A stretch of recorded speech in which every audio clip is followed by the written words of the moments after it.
오늘 우리에게 주시는 하나님의 말씀은 마가복음 1장 16절부터 20절까지의 말씀입니다. 제가 하나님의 말씀을 봉독하겠습니다. 갈릴리 해변으로 지나가시다가 시몬과 그 형제 안드레가 바다에 그물 던지는 것을 보시니 그들은 어부라. 예수께서 이르시되 나를 따라오라. 내가 너희로 사람을 낚는 어부가 되게 하리라 하시니 곧 그물을 버려두고 따르니라. 조금 더 가시다가 세베대의 아들 야고보와 그 형제 요한을 보시니 그들도 배에 있어 그물을 깁는데 곧 부르시니 그 아버지 세베대를 품꾼들과 함께 배에 버려두고 예수를 따라가니라. 아멘. 갈릴리 해변을 지나시던 예수님께서 어부들을 바라보십니다. 그리고 그 어부들을 부르십니다. 예수께서 이르시되 나를 따라오라. 내가 너희로 사람을 낚는 어부가 되게 하리라. 나를 따라오라. 이 말씀은 그들을 향한 사랑의 부르심이었습니다. 나의 사랑하는 자가 내게 말하여 이르기를 나의 사랑, 내 어여쁜 자야, 일어나서 함께 가자.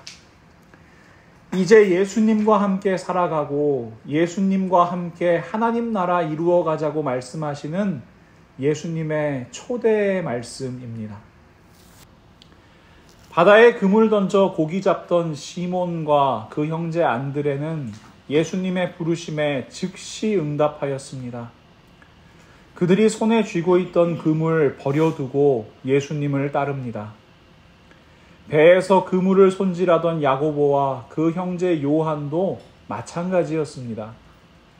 지금까지 그들이 의지하며 살아왔던 아버지 세베대와 품꾼들, 그물과 배 모두 버려두고 예수님을 따라갑니다. 여러분, 방금 전까지 이들은 어부였습니다. 그런데 이제 그들은 예수님의 제자가 되었습니다. 그들의 정체성이 완전히 달라진 겁니다. 그러면 여러분, 어부에서 제자가 되면 도대체 뭐가 달라지는 겁니까? 예수님께서 말씀하십니다. 제가 17절 말씀 다시 한번 읽어드릴게요. 예수께서 이르시되 나를 따라오라. 내가 너희로 사람을 낚는 어부가 되게 하리라. 예수님께서 지금까지 물고기 낚는 어부들을 사람을 낚는 어부가 되게 하시겠다고 말씀하십니다. 여러분, 좋은 어부는 어떤 사람입니까? 물길을 잘 알아야겠지요. 이곳은 소용돌이가 치니까 가지 말아야 되겠다. 이곳은 고기가 많이 잡히는 곳이다. 잘 알아야 되겠지요. 그물을 잘 수선하든지 배를 잘 수리하는 기술도 가지고 있어야 할 겁니다. 그런데 무엇보다도 좋은 어부는 물고기를 많이 잡는 어부예요. 물고기를 많이 잡아서 큰 돈을 벌고 또 큰 이익을 얻는 어부를 우리는 좋은 어부라고 할 것입니다. 그러니 물고기가 곧 그들의 돈이요, 물고기가 곧 그들의 양식 되는 겁니다. 그들이 좋은 어부가 되기 위해서는 전제 조건이 있습니다. 더 많은 물고기가 죽어야 합니다. 그런데 이제 그들이 사람을 낚는 어부가 되었습니다. 더 이상 물고기가 아니라 사람을 낚아야 합니다. 너무나 당연한 이야기지만 예수님의 관심이 사람에 있기 때문입니다. 예수님의 관심이 생명에 있기 때문입니다. 여러분, 물고기는 죽이기 위해서 낚지요. 그런데 사람은 살리기 위해서 낚는 겁니다. 죽이기 위해서가 아니라 살리기 위해서 낚는 겁니다. 물고기를 낚는 어부는 어부가 살기 위해서 물고기가 죽어야 합니다.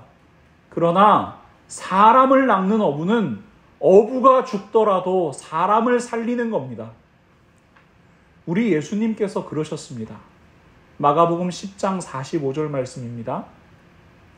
인자가 온 것은 섬김을 받으려 함이 아니라 도리어 섬기려 하고 자기 목숨을 많은 사람의 대속물로 주려 함이니라. 예수님께서 자기의 생명으로 우리를 낚으셨습니다.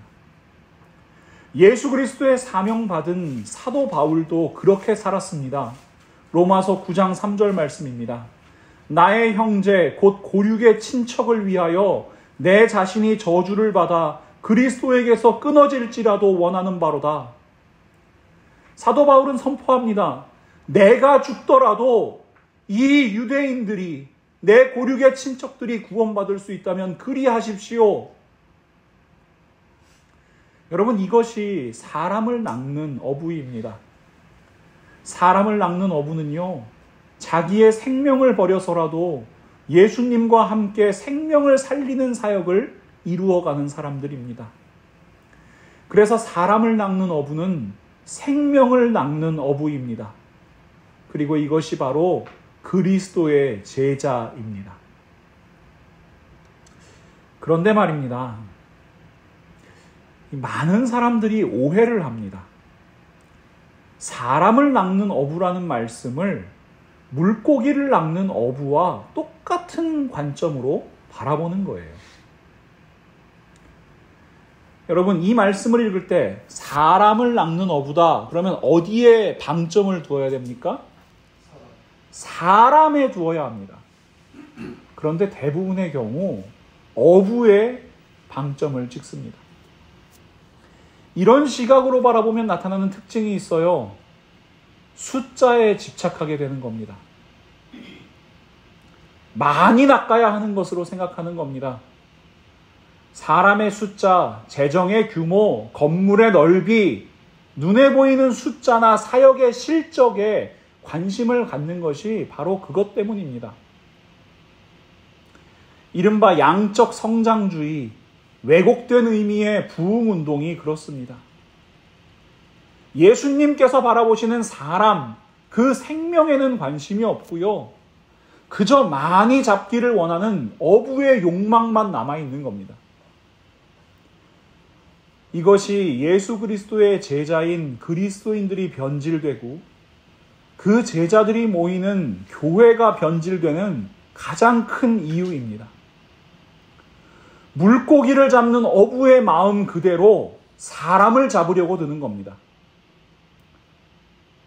사람 낚는 어부가 아니라 사람 잡는 어부가 되는 겁니다.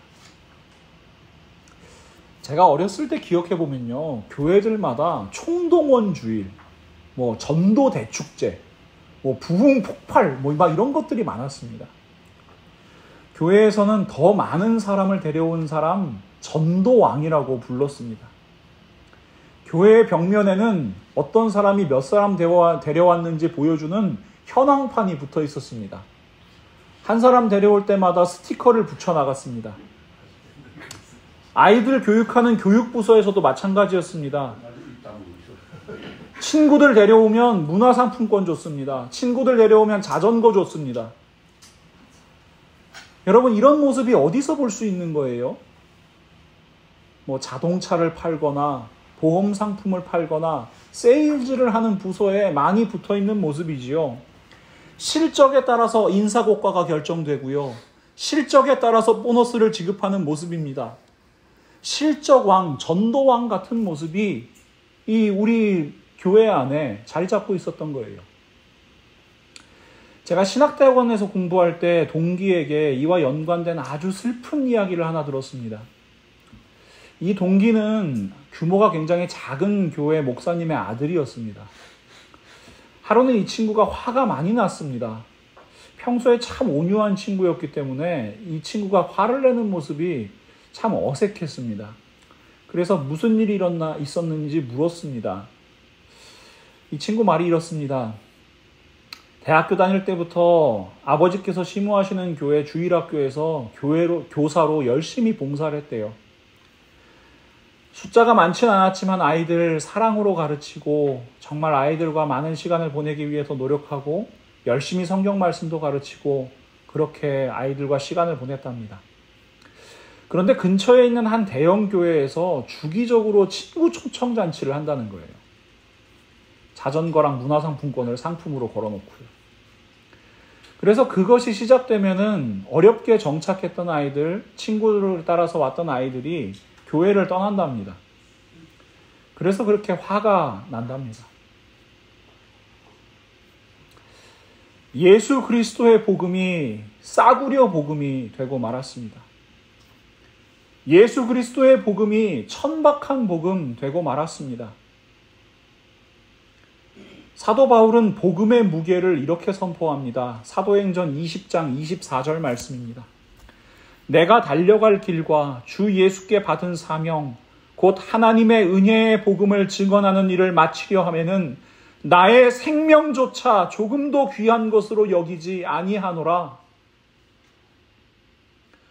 복음을 전하는 자의 목숨을 걸 만한 것이 복음입니다. 그런데 그 복음을요, 우리는 자전거와 바꿉니다. 그 복음을 문화상품권과 바꾸고요. 그 복음을 프라이팬 하나랑 바꾸는 겁니다.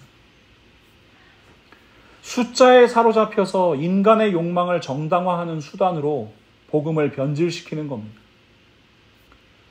세상은 숫자 바라봅니다. 얼마나 많이 잡았지? 얼마에 팔 수 있지? 이 생각에만 관심이 있습니다.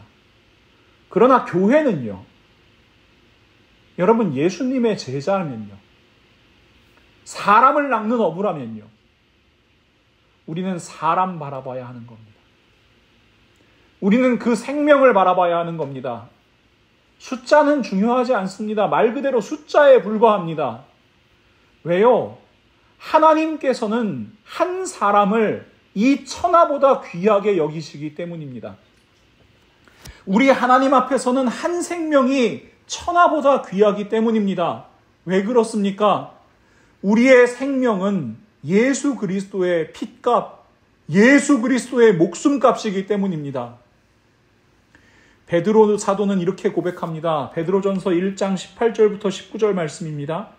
너희가 알거니와 너희 조상이 물려준 헛된 행실에 대해서 대속함을 받은 것은 은이나 금같이 없어질 것으로 된 것이 아니요 오직 흠없고 점없는 어린 양 같은 그리스도의 보배로운 피로 된 것이라. 대속은요, 대신 갚아준 거예요. 우리 모두는 각자의 죄값을 치러야 하는 사람들이거든요. 그런데 하나님께서 그 값을 대신 치르셨습니다. 무엇으로요?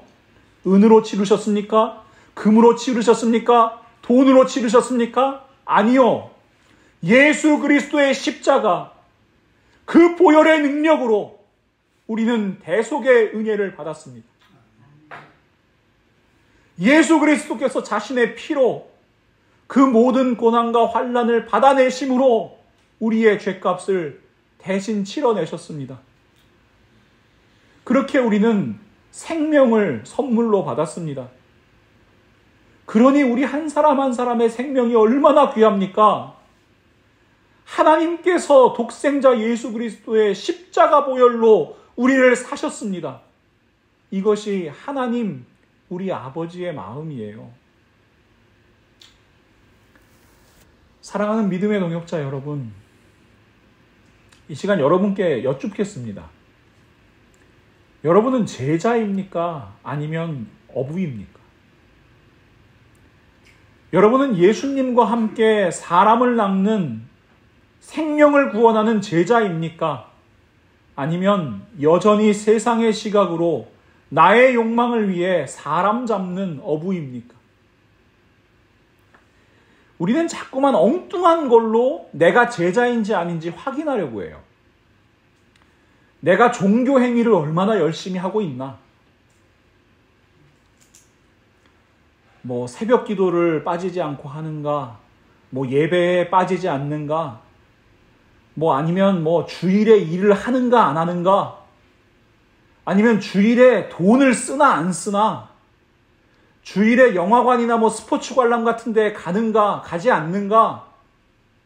술을 마시는가 마시지 않는가? 여러분, 이런 것들을 가지고 우리는 내가 예수님의 제자인지 아닌지 확인하려 듭니다. 그런데 여러분, 우리가 예수님의 제자인 것은 너무나 쉬운 방법으로 확인할 수 있습니다. 내가 그 생명을 하나님 아버지의 마음으로 바라보고 있는가, 그렇지 않은가, 여러분 확인하시면 됩니다. 하나님 아버지께서 천하보다 귀하게 여기시는 그 생명을 내가 어떻게 대하고 있는가 확인하시면 됩니다. 예수님께서 안식일에 회당에 들어가셨을 때 일어난 일입니다. 마가복음 3장 1절부터 6절 말씀. 예수께서 다시 회당에 들어가시니 한쪽 손 마른 사람이 거기 있는지라.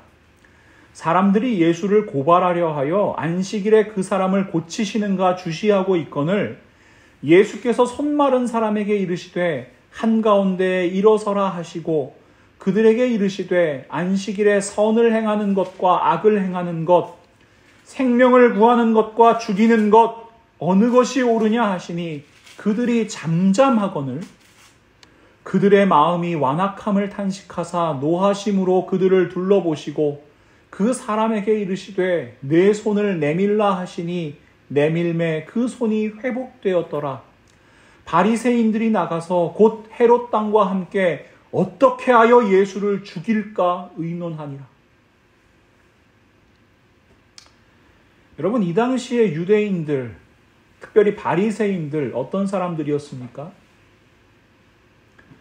하나님에 대해서 가장 잘 안다고 자부하는 사람들이었습니다.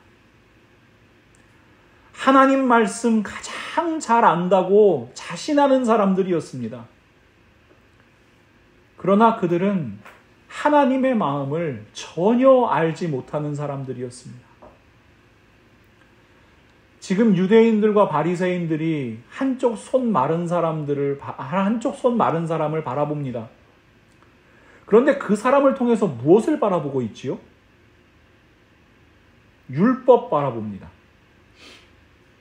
예수를 정죄할 트집거리를 바라봅니다. 자신들이 움켜쥐고 있는 종교적, 정치적 영향력 바라봅니다. 이들의 눈에 한쪽 손 마른 사람의 고통, 그 아픔과 슬픔, 그 억눌려 있는 삶에 아무런 관심이 없습니다. 하나님께서 사랑하시는 생명에 아무런 관심이 없어요.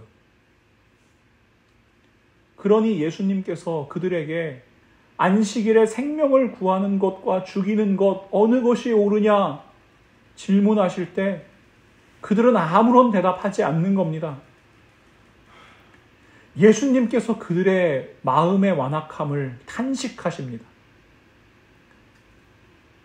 그 온유하신 예수님께서 분노에 찬 눈으로 바리새인들과 유대인들 바라보십니다. 예수님께서 지금 바라보시는 건요, 정치적 상황이 아닙니다. 자신이 공경에 빠지면 어떡하냐는 걱정도 아닙니다. 오직 한 사람의 생명입니다. 한 사람의 삶입니다. 여러분, 예수님께서 그 생명을 회복시키십니다.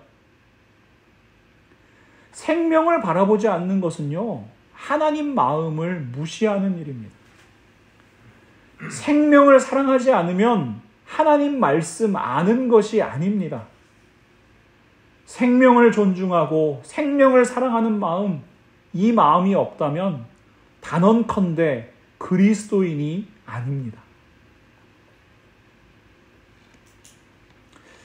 생명을 사랑한다. 생명을 사랑하는 제자로 살아간다. 여러분, 과연 어떤 삶이 생명을 사랑하는 삶입니까? 우리는 거창한 것 생각하기가 참 쉬워요. 여러분, 다른 사람의 목숨을 구하는 직업, 예를 들면 소방관이라든가 아니면 의사라든가, 여러분, 이런 사람들만 생명을 사랑하는 겁니까? 아니면 굉장히 극적인 상황을 떠올리실 수도 있습니다. 예를 들어서요, 여러분, 타이타닉 같은 이제 배를 여러분 타고 가고 계신 거예요. 그런데 구명정이 이제 제한되어 있습니다. 그럴 때, 나는 괜찮습니다. 당신이 타십시오. 여러분 그 자리를 양보했습니다. 그러면 생명을 사랑하는 걸까요? 아닙니다. 생명을 사랑하고 존중하는 삶의 방식은요, 우리 모든 삶의 자리에 적용되는 말씀이에요. 하나님께서 참 좋은 예를 주셨더라고요. 여러분 혹시 이 말씀 기억하세요? 레위기 19장 35절부터 36절 말씀인데요. 너희는 재판할 때나 길이나 무게나 양을 잴 때 불의를 행하지 말고 공평한 저울과 공평한 추와 공평한 에바와 공평한 흰을 사용하라. 나는 너희를 인도하여 애굽 땅에서 나오게 한 너희의 하나님 여호와이니라. 여기서 에바라고 하면요, 곡식 잴 때 사용하는 어떤 우리로 치면 말 같은 거고요. 흰은 돛박입니다. 그러니까 하나님께서 말씀하시는 거예요. 여러분, 레위기 19장이 어떤 말씀이었죠? 거룩하라. 내가 거룩하니 너희도 거룩하라 말씀하시는 하나님 말씀입니다. 거룩한 하나님 나라 백성이라면 어떻게 살아가야 되는지 말씀하시는 거예요. 그런데 하나님께서 거룩한 하나님 백성 되려면 정확한 무게추를 사용하고 정확한 돛박을 사용하라고 말씀하시는 겁니다. 자, 다른 사람들 속이면 안 되고요. 다른 사람들 속이지 않고 정직하게 장사해라. 뭐 이런 말씀이지요. 여러분 그러면 장사하는 사람들, 뭐 정육점 하시는 분이나 뭐 곡식 파는 사람만 여러분 이 말씀이 적용됩니까? 제가 이 말씀과 아주 비슷한 말씀인 신명기 25장 13절부터 16절 말씀을 읽으면서 이 말씀에 담겨있는 하나님의 마음을 깨닫게 되었습니다. 너는 내 주머니에 두 종류의 저울추, 곧 큰 것과 작은 것을 넣지 말 것이며 내 집에 두 종류의 돼, 곧 큰 것과 작은 것을 두지 말 것이요 오직 온전하고 공정한 저울추를 두며 온전하고 공정한 되를 둘 것이라. 그리하면 내 하나님 여호와께서 내게 주시는 땅에서 내 날이 길리라. 이런 일들을 행하는 모든 자, 악을 행하는 모든 자는 내 하나님 여호와께 가증하니라. 하나님께서 똑같이 말씀하십니다. 공정한 저울추 사용해라. 공정한 되를 사용해라. 근데 이 말씀을 지키는 사람에게 하나님께서 복을 약속하시는데 이 땅에서 내 삶이 길리라. 여러분 장수의 복을 약속하시는 거예요. 생명의 복을 약속하시는 거예요. 여러분 좀 이상하잖아요. 정직하게 장사를 하는데 장수를 한다? 남 속이지 않고 장수하는데 생명을 길게 해주신다? 여러분 하나님께서 왜 그렇게 말씀하십니까? 다른 이에게 공정하고 정직한 것, 그것이 곧 생명을 존중하는 일이기 때문에 그렇습니다. 제가 전에 자원봉사센터에서요, 발달장애 아동들을 돌보는 일을 한 2년 정도 했었거든요. 하루는 이 센터장님을 만날 기회가 생겼어요. 그래서 같이 이렇게 커피 한잔 마시면서 말씀을 좀 듣는데 그분이 하셨던 말씀이 오랫동안 제 기억에 남습니다. 이분이 이렇게 말씀하셨어요. 자원봉사는 생명을 나누는 일입니다. 처음에는 무슨 말인가 했어요. 그런데 그 센터장님께서 이렇게 말씀을 이어가셨습니다. 우리의 생명은 생각해보면 시간입니다. 그런데 자원봉사는 다른 이들을 위해서 나의 시간을 나누는 행위니까 그것은 곧 생명을 나누는 행위라는 거예요. 와, 굉장한 울림이 있는 말씀이었습니다. 이런 관점으로 한번 생각해 보세요. 여러분, 우리의 생명은 곧 시간입니다. 그리고 우리는 그 시간을 들여서 일을 합니다. 그래서 돈을 벌어요. 그러니 어떤 사람이 저울추나 되를 속여서 부당한 이익을 취합니다.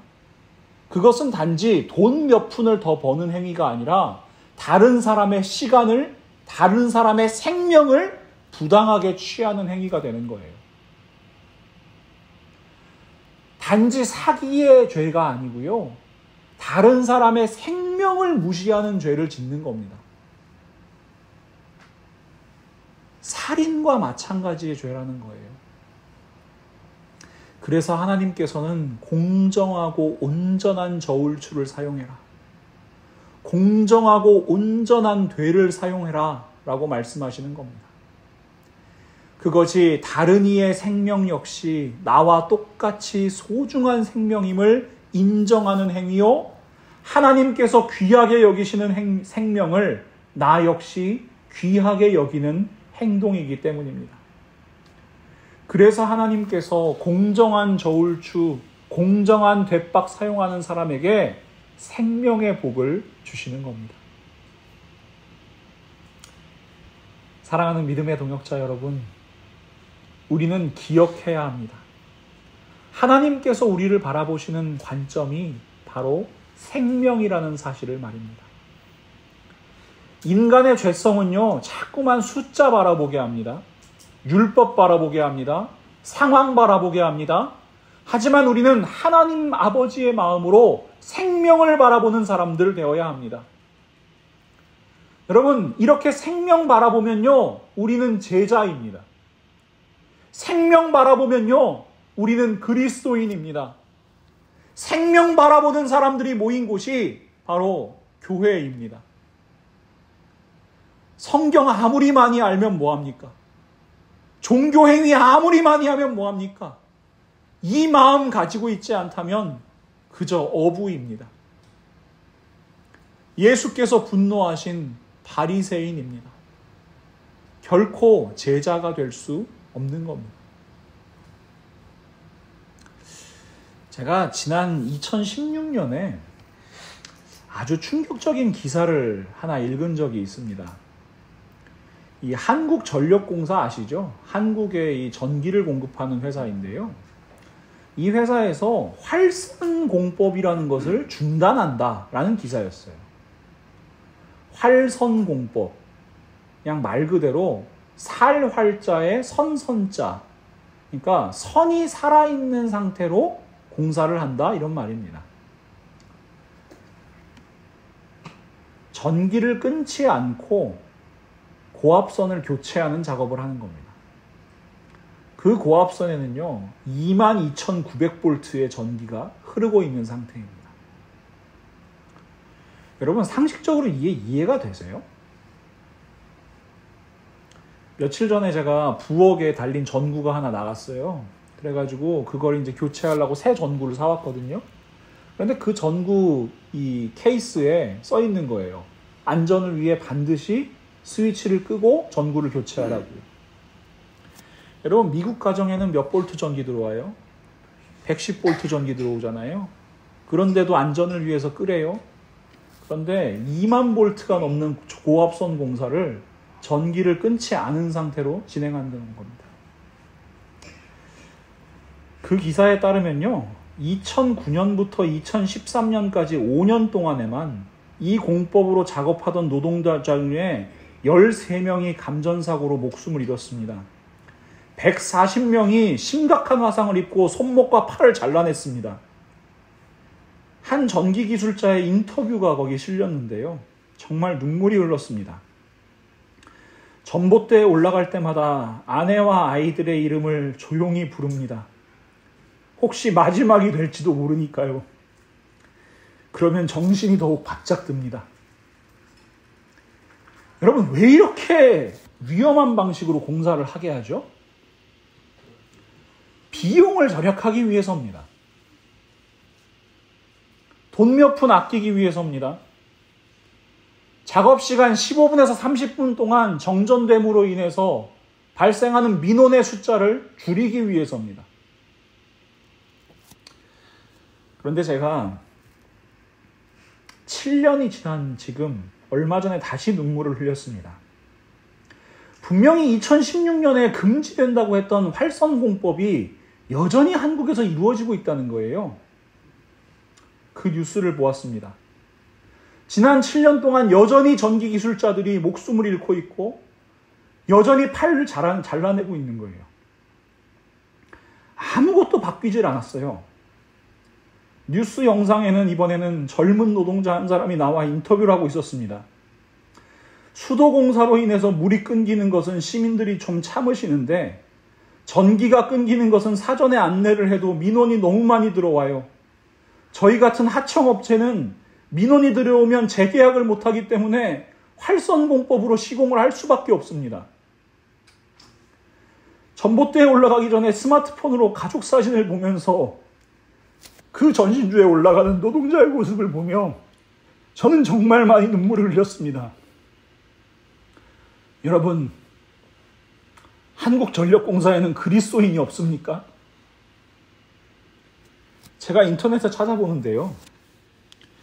한국전력공사가 속해 있는 한국전력그룹 선교회라는 게 있더라고요. 수십 년 동안 수많은 선교사님도 후원하고요. 직장 내에서 예배도 드리고요. 매년 정기적으로 부흥회도 열어요. 2023년 5월에 열린 부흥회에서 어느 목사님께서 그 부흥회에서 설교를 이렇게 하셨습니다. 크리스천이라는 신분을 더 이상 숨기지 않고 당당히 드러내며 복음을 전하는 한국전력그룹 직장 선교회가 되었으면 좋겠습니다. 여러분, 직장에서 그리스도인임을 드러내는 방법이 뭡니까? 구내식당에서 밥 먹을 때 식사기도하고 먹으면 돼요? 주일 성수해야 되니까 일요일날 근무 걸리면 다른 사람에게 바꿔달라고 하면 돼요? 아니면 회식 자리에서 나는 그리스도인이니까 술 마시지 못하겠다고 이야기하면 돼요? 아니에요. 여러분, 내가 있는 그 자리가 어떤 자리이든 나는 생명의 문제에 대해서 이야기해야만 합니다. 생명을 사랑하시는 하나님의 마음을 선포해야만 합니다. 여러분, 그것이 바로 예수 그리스도를 드러내는 삶이에요. 계속해서 사람이 죽습니다. 계속해서 사람들이 심각한 장애를 얻습니다. 일을 하면서 늘 마지막을 생각해야 됩니다. 그러면 그 공법 하지 말자고 얘기하는 사람이 왜 한 명도 없는 겁니까? 여러분, 민원이 들어오면요, 책임자가 책임져 주면 됩니다. 이해해달라고 홍보해 주면 됩니다. 비용이 발생한다면 감당하면 됩니다. 그러나 사람의 생명은요,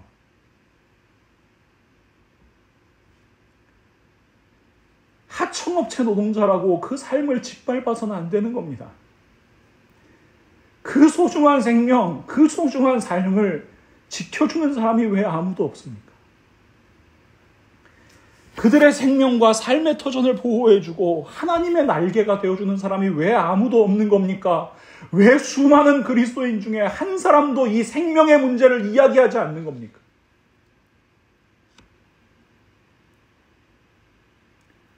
사람을 물고기로 보기 때문입니다. 자신을 이익을 위한 도구요, 자신의 목적을 위한 수단으로 바라보기 때문입니다. 사람을 숫자로 바라보기 때문입니다. 13명의 생명을 13이라는 숫자로만 바라보면요, 아무것도 변화되지 않습니다.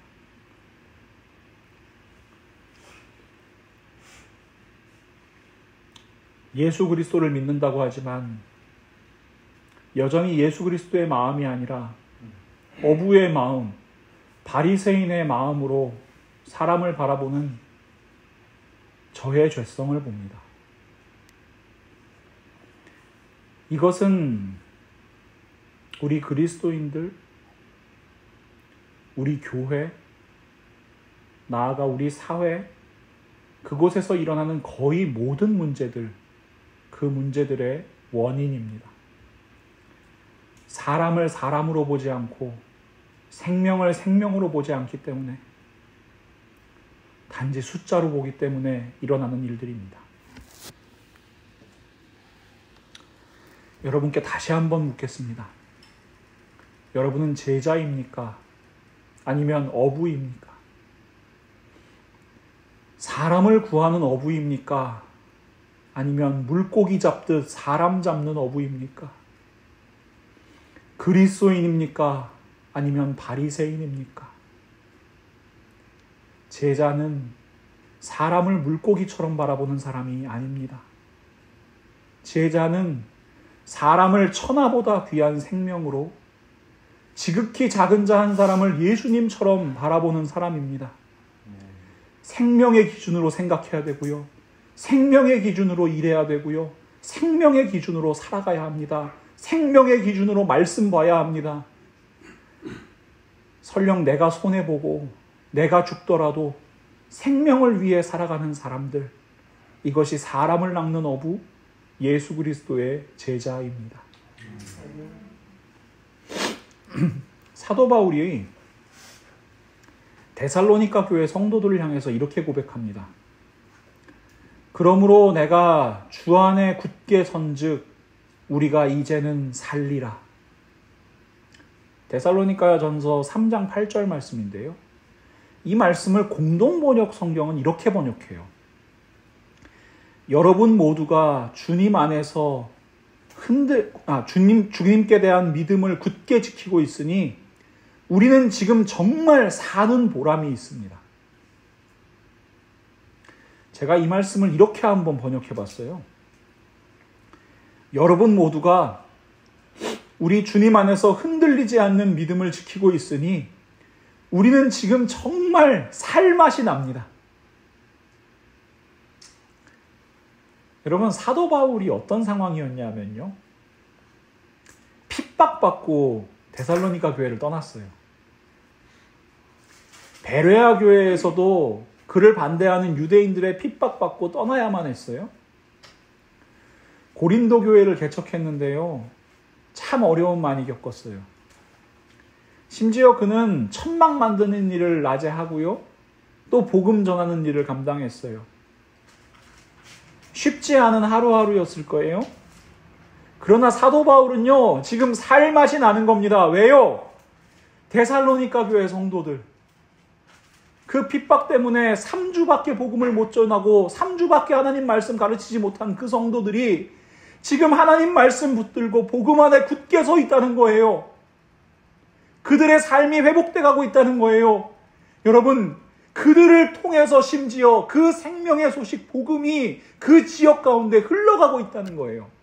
여러분, 그 소식들은 사도 바울이 고백하는 겁니다. 여러분이 그 소식을 들으니 내가 정말 살맛이 납니다.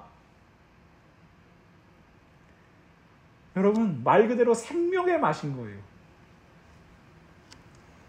사랑하는 성도 여러분, 저도 고백하겠습니다.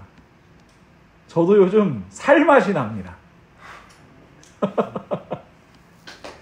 여러분의 표정 밝아지고요. 여러분들이 고백하시는 그 고백의 말씀들을 듣고 제가 살맛이 납니다.